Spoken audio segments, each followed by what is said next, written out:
Motivation, inspiration, transformation, such powerful words these are. But the beauty about these words are you can actually find them anywhere. You can find them within yourself. You can find them in your circle of friends and family. You can also find them across countries, continents, and oceans. Today we'll meet someone who's very inspiring. She's an Indian who resides in Canada but inspires so many people across the globe. My guest, she's too loud, she's too fat, she's too ambitious. Okay, hold on. In case you're wondering, how can I use these words for my guest? Well, the truth is, she defines herself with these three words. Let's decode Devina Kaur. Welcome to Chennai Live, and my name is Rajiv.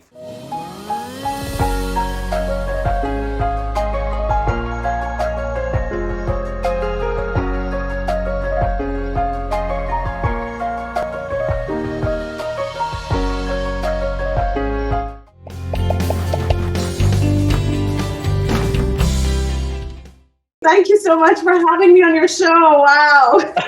A complete pleasure. I have never felt so proud calling someone fat, loud, ambitious. And the person's like, thank you, that's me. So let's talk about Devina Kaur. And people know that sexy, brilliant, these are two words attached with her. We'll talk about your definition of sexy and brilliant. But before that, we know what you stand for, Devina. This is not a development session alone. This is a session about your destruction. Today, you call yourself, and people know Devina is a self-made woman, but you are made after you're destructed. Who is Devina Kaur today, and who was Devina then? At one point in my life, I was sitting by the river. I was in Canada. I was sitting by the river and I wanted to jump into the river and just end my life. I was so fed up of my banking job. My marriage wasn't going well. And I was also a mother. I am a mother. But I was just so broken. I would wake up in the middle of the night with sweat. I would be thinking about work. I would be like miserable and unhappy. And then during this time, there was a little voice that came to me and said, you know what? Wait, killing yourself is easy. Why don't you step back and give life another chance? And that was one of my darkest moments. And that is where, I stepped back. I immediately quit my job. My marriage ended up in divorce. I found myself a full-time single mother. And I actually ended up from investment banking, I ended up walking dogs for a living, literally. And that phase of my life where I chose to say no to banking, I said no to my parents' dream. I stood up for myself. That was one of the bravest things that I have done. And you know what? It's a test that we all go through in our lives. You're not the only one who doesn't like their job. I mean, as per the records, congratulations, you're amongst more than 80% of the world. 80% of the people don't like the job, but there's very few Devina Kaurs in the world, right? Many marriages are not too happy or not too perfect. When do you realize compromise and bravery, adjustment and, you know, reforming yourself? When do you realize I'm actually, adjusting with a job, and when do I need to say, okay, enough is enough? When do you realize enough is enough? In my case, what happened is every night for like 6 months, I was waking up around 3 o'clock in the morning. I would be sweating and I would have nightmares. And this was like a way of kind of, at first it was just a nightmare. But then the more you stuck with it, the more you're like, is this normal? Do I have to spend the rest of my life having nightmares about work? I work for somebody else. I make a lot of money, but this can't be normal.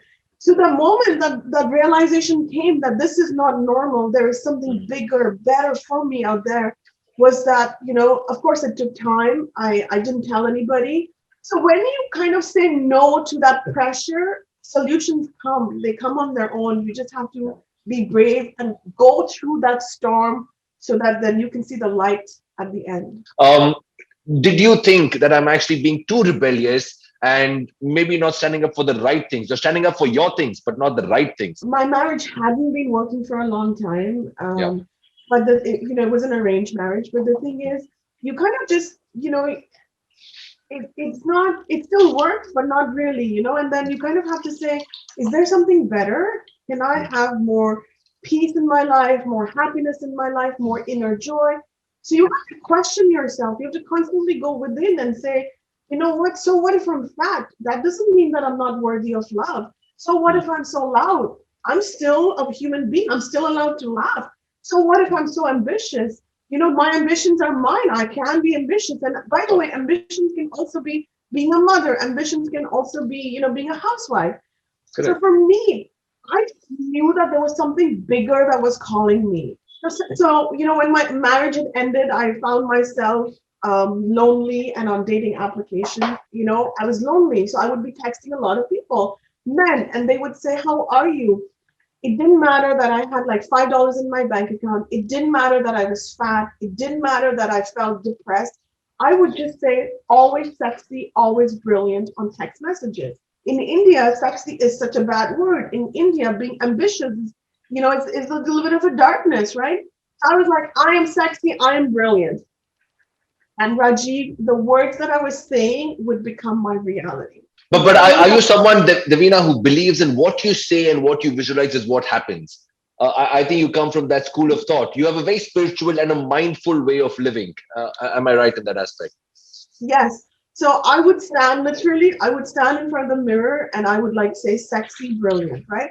Mm. And the words that I was saying was get reprogramming my brain. I was unlearning everything that I had learned. So we have to constantly come back to who am I? Who are you? Do I know myself? Do I know my brightness? Then do I know my darkness?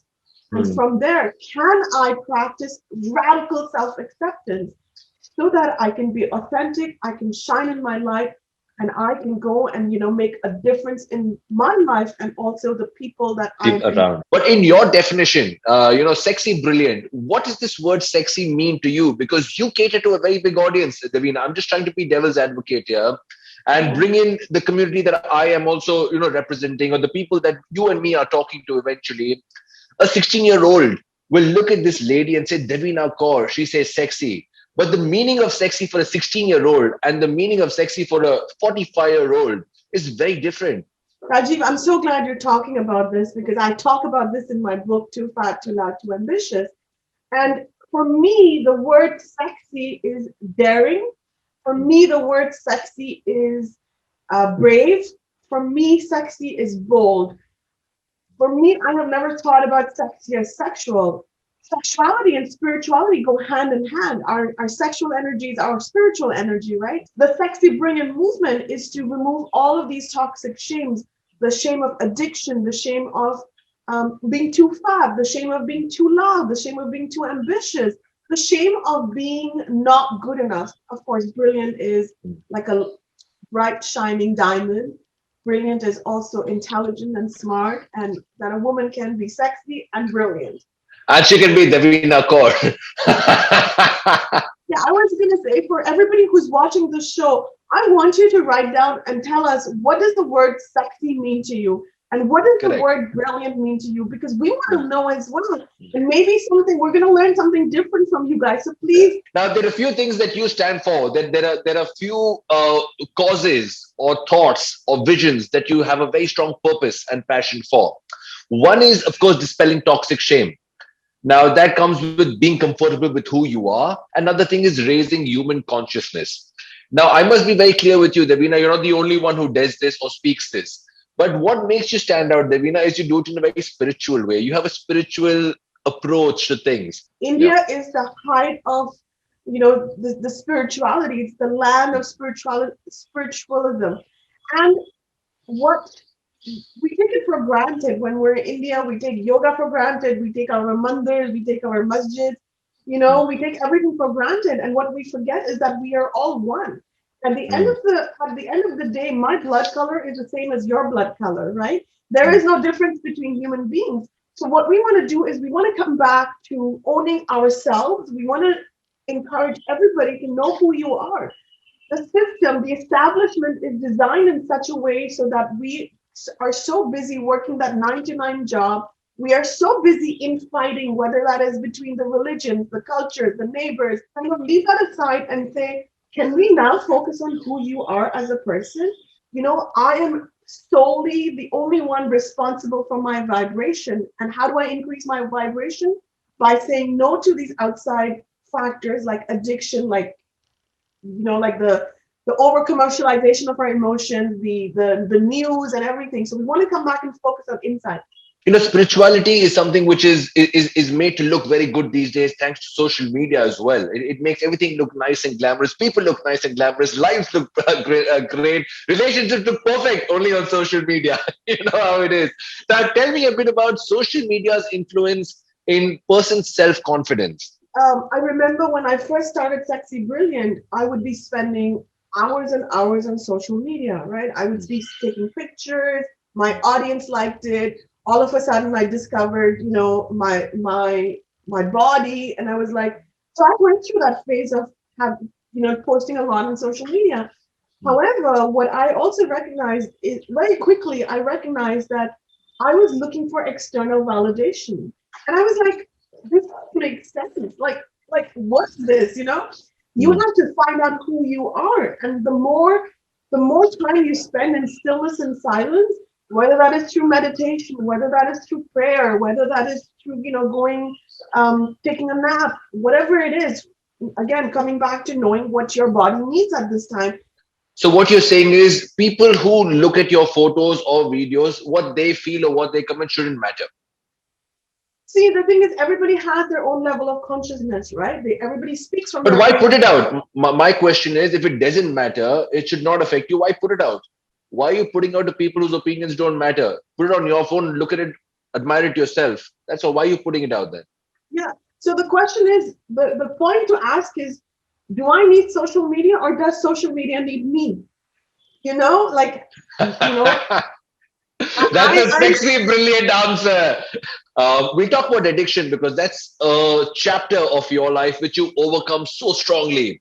Before we move into your chapter of addiction, one more great addiction that we all have been through, centuries have passed by, Canada or Chennai, doesn't matter, is love. You're someone, Devina, who stands a lot for self-love, right?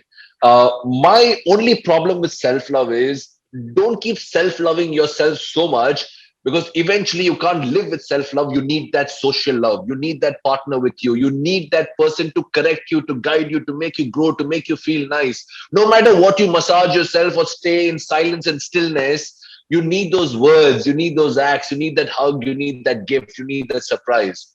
Where does self-love end and where does the desire for love start? That's such a beautiful question, Rajiv. First, I want to ask you, I thought about that. Am I? Are you single? Are you married? What's your current relationship status? What do you want?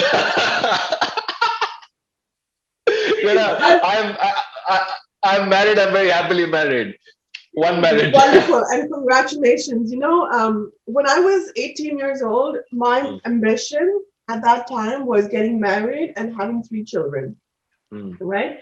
And that was all I wanted in life. And actually, I still want that in my life. I want a partner. I'm single right now. The thing with that is that I have been single, and which has allowed me to focus on Sexy Brilliant. It has allowed me to work on myself and help others, right? Stand in my light and help others. I wonder if I was married, if I had 10 kids, would I be able to focus so much on living a startup life? Now, coming back to your other question where you said, self-love is how much self-love. Honestly, you cannot have enough self-love in your life.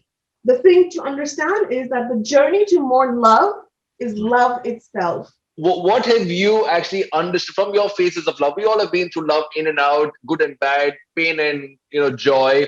But can you tell me what will this Devina talk to that Devina about love? What have you understood about love? You're talking about my favorite subject, okay? So through my journey, I'm 44 years old, and I'm very proud of it too. And what I've realized is give love away. Give so much love away. Give as much love away as you can. Give love to yourself. Give love to everything around you. Give love to the plants around you. Give love to the light around you. Give love to the audience that's here. But never give away your power. Very well said. So, is there a perfect partner? I mean, when you talk about other marriage or love or a partnership, you know what? I don't know. I've been single for so long, Rajiv, that I But actually, right now, I want to mention that any of us, each of us has the power to manifest what we want. Okay, now tell me, addiction is something that you overcome so powerfully, and that's something you speak about very vocally. And what I like about you speaking about it, because you've been there, you have every right to speak about it and how to overcome it. Some people haven't even been there, so they just speak about it. Can you tell the people who are watching or listening to us what was the addiction you went into, and when did you realize that you can come out of it? Because I understand that no special help is good enough until you realize for yourself that this is what is required and this is where you need to rise. So what was that? This is a great question, and I nobody asks about going into that addiction. So as a young child, as a young girl, 14-year-old, 16-year-old, I actually struggled with a food addiction. I used to eat, and then I used to put my fingers down my throat to puke it out. Because all throughout my life, I have been told that if you eat too much, you're going to get fat. And if you get fat, nobody likes fat girls. And you're never going to get married if you're fat. So this was my upbringing, right? So I was like, okay, I don't want to be fat. I mean, my self-worth was surrounded by my size. The ability to receive love, receive marriage was Yep. surrounded by this idea. Then later on in life, I also have this addiction where I wanted so much appreciation and validation from my family, especially my parents, that I collected university degrees. So, so I went Mm. into this, you know what, I'm going to get this degree, I'm going to get that degree. I have a bunch of degrees. And again, I was looking for success on the outside, not realizing that what I was looking for on the outside was actually within me. Now, has it been easy? Transformation never is easy, Rajiv.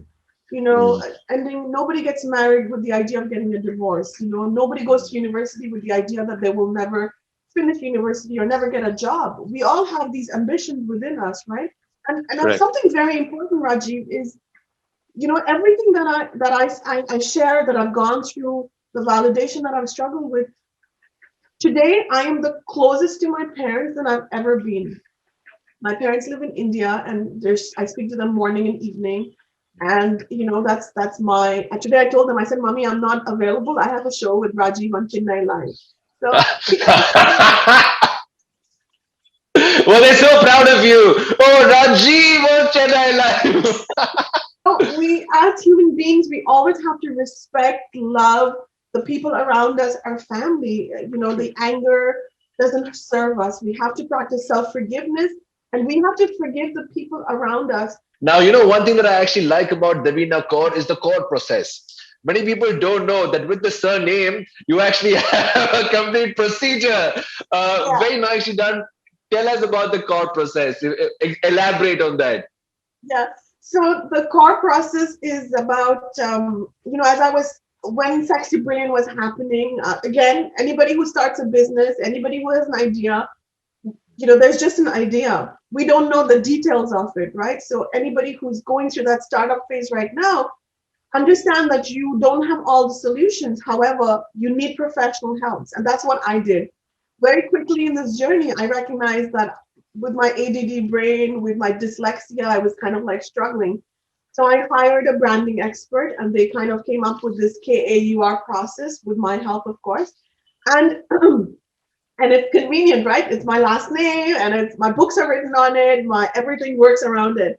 So the K stands for knowledge, which is know who you are, and we mentioned this, knowing your good side, and then knowing your darkness, knowing your weakness.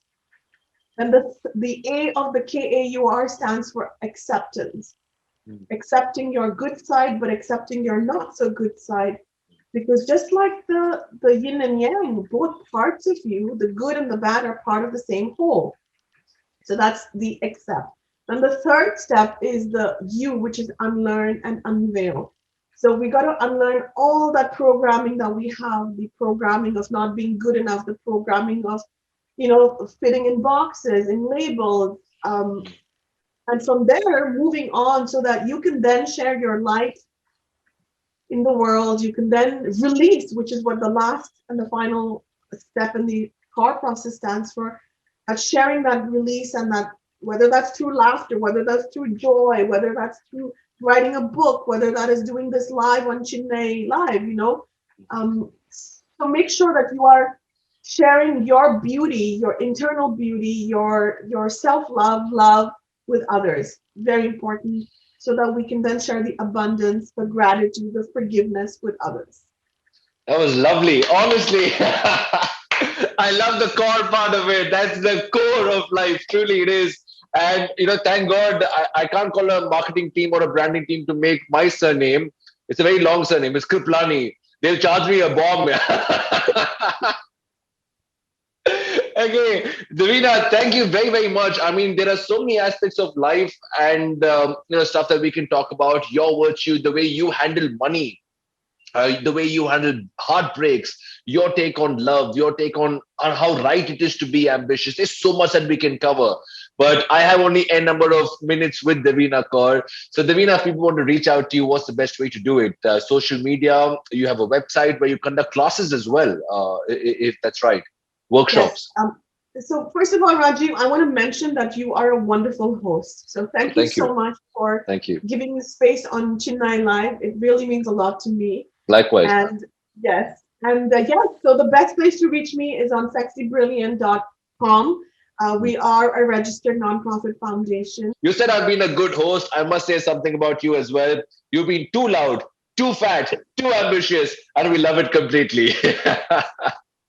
Thank you very much. So much, Rajiv. Thank you Namaste. for being a part on Chennai Live. Thank you.